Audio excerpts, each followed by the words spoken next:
दोस्तों, मैं आज आपको एक ऐसी महिला के बारे में बताने जा रहा हूं जिसकी आप बीती सुन करके आप दंग हो जाइएगा। दोस्तों, ऐसी एक घटना सामने आई है। उसकी पीड़ित भी दोस्तों हमारे सामने थी, मौजूद थी, जिनका नाम दोस्तों अनीसा बानू जी है। और दोस्तों, ये भी 3 तलाक से ही पीड़ित है। इनके पति ने 3 बार में तलाक दे करके इनको बाद में फिर जब उसको समझ आया कि उसने 3 बार में तलाक दे दिया, तो फिर उसने इनसे बोला कि आप 3 तलाक तो दे दिया है हमने, लेकिन आप हलाला करके, यानी कि उसके पिता के साथ ही इनका हलाला करना चाह रहा था और उसके बाद फिर से वो उनसे इनसे शादी करना चाह रहा था। तो अब इस पे सवाल उठ रहा था कि क्या उसका पिता और बाप बेटे की क्या ये पूरी प्लानिंग थी बहू के साथ में हलाला कराने का। इन्हीं सारे विषयों पे दोस्तों मैं बातचीत करूंगा। अनीसा जी जो थी वह उनसे जब पूछा गया कि आपसे क्या कहना चाहिएगा आप इसके बारे में, उनसे पूछा गया कि आपको 3 तलाक दे करके आपको तलाक दे दिया गया, उसके बाद आपके ससुर के साथ ही हलाला करने को बोला जा रहा था। पूरी कहानी विस्तार से बताइए। तो जो वो महिला थी वो बोलती है कि मेरी शादी हुई थी 2012 में 19 मई को। जैसे कि हर लड़की का सपना होता है तो उसका पति अच्छा होगा, उसके ससुराल वाले अच्छे होंगे, हर एक लड़की का ये एक सपना होता है।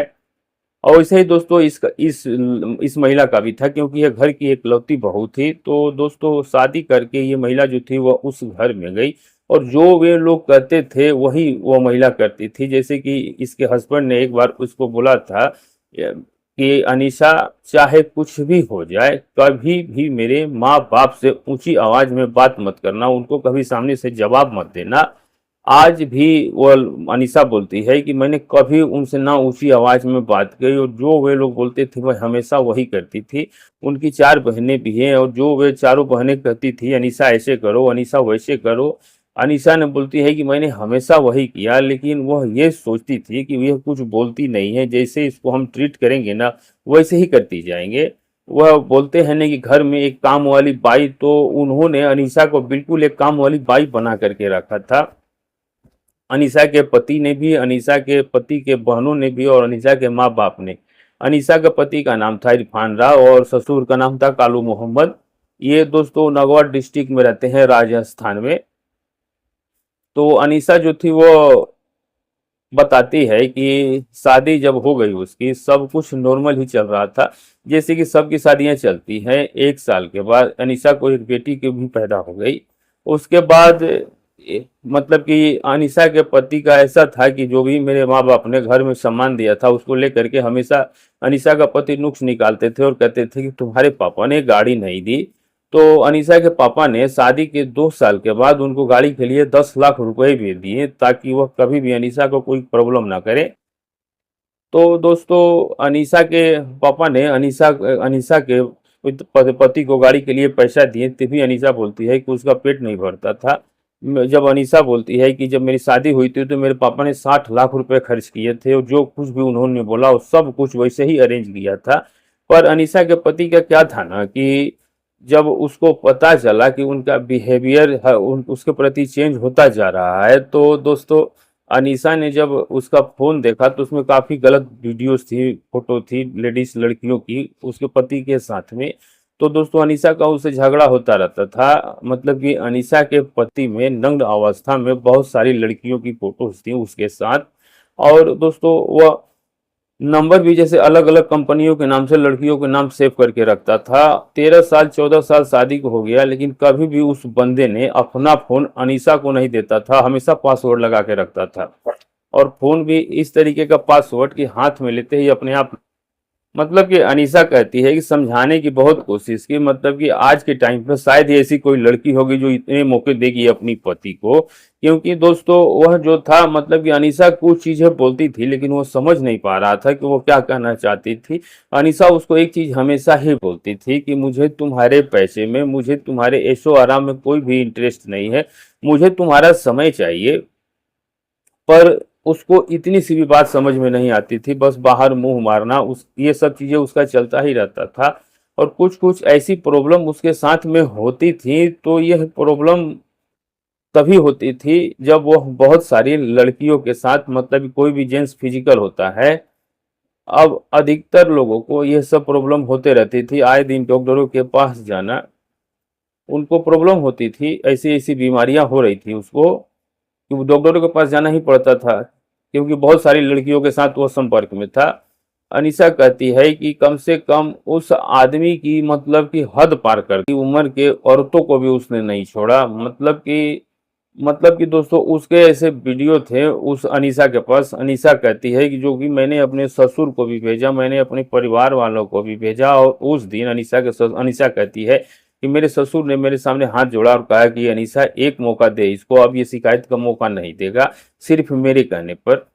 अब दोस्तों वह एक पड़ोस में ही लड़की रहती थी, जिसका वो अनीसा बोलती है कि मैं नाम तो नहीं ले सकती थी, लेकिन वो मेरे पड़ोस में ही थी। और जिस दिन सच्चाई सबको पता चली, मेरे ससुर ने उसका वो ठिकाना ही छोड़वा दिया, 20 लाख रुपए दे करके उसको जोधपुर शिफ्ट करवा दिया उस औरत को।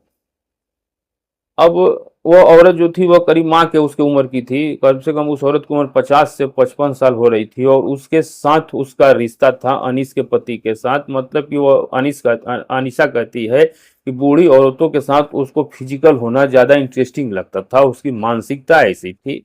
अब दोस्तों अनीसा से पूछा जाता है कि आपने अपने हस्बैंड से नहीं पूछा, और जब अनीसा बोलती थी कि जब मैं पूछती थी उससे तो मगरमच्छ के आंसू बहाने लगता था। और अनीसा बोलती थी कि मेरी समस्या बड़ी समस्या ये थी कि मैं उसको कभी रोता हुआ नहीं देख सकती थी। लोग मुझसे पूछते हैं कि आखिर तुमने 13 साल कैसे निकाले, तो इसी वजह से मैंने 13 साल निकाला, क्योंकि मैं उसको कभी रोता हुआ नहीं देख सकती थी। लड़की के लिए किसी पति को छोड़ना ईजी नहीं होता है, आसान नहीं होता है, लेकिन वह मजबूर कर देता है उसको छोड़ने पर। और फिर दोस्तों अनीसा कहती है कि मैंने उसको फिर भी नहीं छोड़ा, क्योंकि परिस्थितियां उसने इस तरीके की पैदा कर दी थी कि जब हम दोनों के झगड़े हुआ करते थे, तो मतलब कि उसके जो चाचा हैं जो कि अहमदाबाद में रहते हैं, सलीम राव उर्फ पप्पू, वह आए थे और पूछ रहे थे कि क्या मैटर है तुम दोनों का, मुझे बताओ, मैं सॉर्ट आउट कर देता हूँ। तो अहमदाबाद से वह आए बेगाना। और दोस्तों जब उनको पता चला कि इसके अफेयर है बाहर, तो फिर उन्होंने इस चीज का गलत नाजायज फायदा उठाया कि इसको अगर मैं किसी तरीके से बहला फुसला लूंगा तो ये मना नहीं करेगी, यह परेशान है। वह उनके चाचा लगते थे। तो दोस्तों अनीसा जो थी वह अब अपने कमरे में काम कर रही थी, तब वह अनीसा के कमरे में आए, उसके हाथ वगैरह पकड़ने लगे, गंदी गंदी बातें उससे करने लगे थे। तो अनीसा के जब हस्बैंड वापस आए मेडिकल से, तो अनीसा ने उनसे बोला कि तुम्हारे चाचा जो है वो मेरे साथ बदतमीजी कर रहे हैं। तो अनीसा के हस्बैंड का कहना ये था कि कोऑपरेट करो चाचा के साथ। अनीसा के पति बोलते हैं कि चाचा के साथ कोऑपरेट करो, चाचा जो है हमारे घर में ये सब चीजें नॉर्मल है, मतलब कि तू इतना ये सब चीजें मत ले। मतलब कि उनके जो चाचा है उनकी जो वाइफ थी ना, उनके साथ भी अनीसा के हस्बैंड के नाजायज संबंध थे। क्योंकि दोस्तों फिजिकली बातें, ये जो ऐसी बातें होती है ना, वो हस्बैंड सिर्फ अपनी पत्नी के साथ ही कह सकता है, वह अपनी चाची के साथ किया करता था। मतलब कि एक कमरे में रूम लॉक करके आखिर तुम क्या कर रहे हो, मैंने उन वह सारी चीजें उनके साथ में देखी। सगी चाची थी, सगी चाची के साथ भी दोस्तों अनीसा के पति का रिश्ता था। और अनीसा बोलती है कि मैंने अपनी आंखों से ये सब बाकायदा देखा है।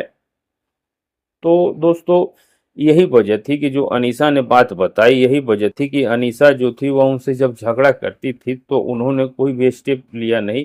वह अनीसा से जब पूछा गया कि आखिर वो तलाक की प्रक्रिया कब शुरू हुई और ये तलाक क्यों लिया गया, तो अनीसा बताती है कि जो मेरे वह चाचा ससुर थे, तो उन्होंने जब मेरे साथ बदतमीजी की और जब मेरे हस्बैंड से बोला, तो मेरे हस्बैंड ने बोला कि तुम कन्फर्ट रहो चाचा के साथ। ये बात मैंने अब ससुर को बोली और कहा कि मैं जा रही हूँ पुलिस स्टेशन इनके खिलाफ कंप्लेंट करने। तो उन्होंने रोका और कहा कि नहीं तू ऐसा मत कर, हम इनको वापस अहमदाबाद भेज देंगे। तो वो अनीसा को अनीसा के बच्चों का वास्ता दिया और कहा कि तू ऐसा मत कर, बहुत ज़्यादा गलत हो जाएगा। तो अब दोस्तों अनीसा जो थी वो भी अपने बच्चों का मुंह देख करके रुक गई। लेकिन उस दिन से ये क्या प्लान कर रहे थे मुझे बिल्कुल भी नहीं मालूम था, लेकिन आज मुझे समझ आ रहा है कि शुरू से ही इनकी यह प्लानिंग थी। जैसे कि अनीसा से पूछा गया कि जैसे आप पूछा गया कि जब उसके चाचा जो गलत काम करना चाह रहे थे और उन्हीं की पत्नी के साथ अनीसा का हस्बैंड का संबंध था, तो दोस्तों ये एक तरह की अलग ही बात हो गई। उस घर में चलता आ रहा है, अनीसा कहती है कि उस घर में चलता आ रहा है, शुरू से बात है ये, उस घर की मैं अकेली विक्टिम नहीं हूँ, मेरे अलावा उस घर में दो औरतें और भी है जो कि उनकी चाची लगती थी, उनको भी दोस्तों धोखे से छोड़ दिया गया। एक को तो ये भी नहीं पता कि उसको आखिर छोड़ा किस वजह से गया। और वह आज भी सदमे में है कि मेरे पति ने मुझे छोड़ा क्यों, और ना ही आज तक उसने दूसरी शादी की। और एक चाची जो थी उनकी है, उनके 2 बच्चे थे और बच्चों के साथ ही उनको धोखे के साथ छोड़ दिया गया। सिर्फ किस चीज के लिए कि एक नोटिस भेजा और उस नोटिस को खोलते ही उनका तलाक हो गया। तो दोस्तों अब अमीषा से पूछा गया कि जब आप ये सब सारी चीजें देख रही थी तो अपने हस्बैंड से तो बोल रही होंगी कि आखिर तुम ये सब चीजें क्यों कर रहे हो, तो उसका जवाब क्या होता था। अमीषा बोलती है कि मारपीट किया करता था और बोलता था कि ज्यादा बोलो, बोला मत करो। सेक्स पावर की टेबलेट खा करके अमीषा के साथ बदतमीजी करना, बेल्टों से मारना, जबरदस्ती करना, उस ऐसे ही उसकी चलते रहती थी। मतलब कि अभी जैसे कि 2024 में 18 दिसंबर को उसी के चाचा का वापस से फोन आया कि इरफान मैं बेगाना आ रहा हूँ। तो मैंने उनको बोला कि अगर आपको रिश्ता रखना है अपने चाचा के साथ तो बाहर रखिए, उनको घर पे बुलाने की कोई भी ज़रूरत नहीं है। उन्होंने मेरे साथ बदतमीजी की है, मेरी बेटी भी बड़ी हो रही है, कल को मेरी बेटी के साथ भी करेंगे। तो इस चीज़ में दोस्तों हम दोनों की बहस छिड़ी और उसने मारपीट शुरू की और तलाक तलाक बोल करके मेरे से घर से निकाल दिया।